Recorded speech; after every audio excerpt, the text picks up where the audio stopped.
Angelina, congratulations on the film. It's a spectacular story.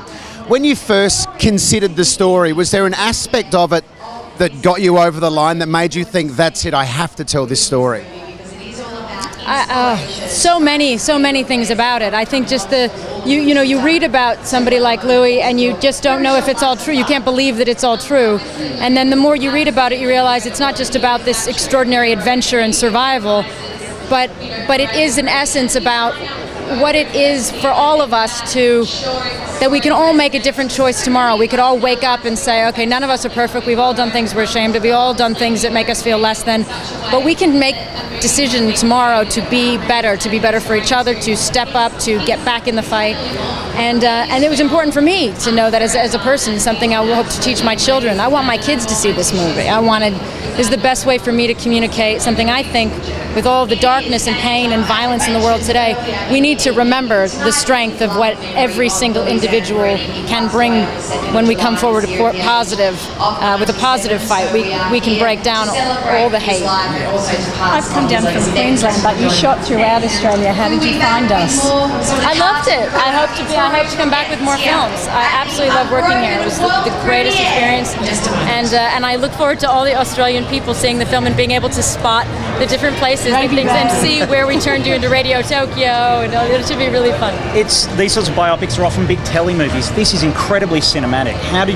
What decisions did you make as a director? How did you achieve that big screen, that feel?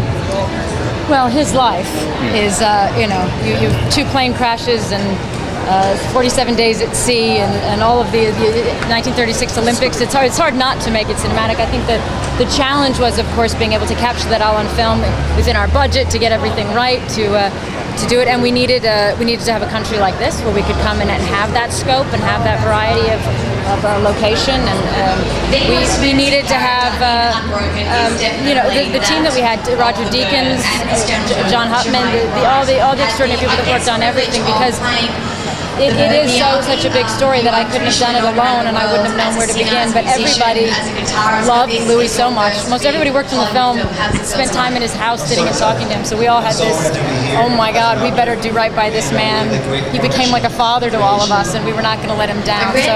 So everybody worked very, very hard. And, how did you tell him that you finally got the funding and the film was going to happen? He and I are neighbors. He lives above me, which we didn't know, which is so crazy. So I said, where does he live? At some point, I really want to meet him. Where does he live? He's alive. And so they said, he does, and he knows exactly where you live, because he can see your house. So I said to him, he said, I've been waiting for 50 years for this. And so when I got the job, I knew I had the job, but then you have to get Greenland. And it took me about 3 months to meet explaining the budget, showing the effects, everything, how would I do the shots, conflict between the Americans and the Japanese, but at the end of the day, it's respectfully told that story. Right.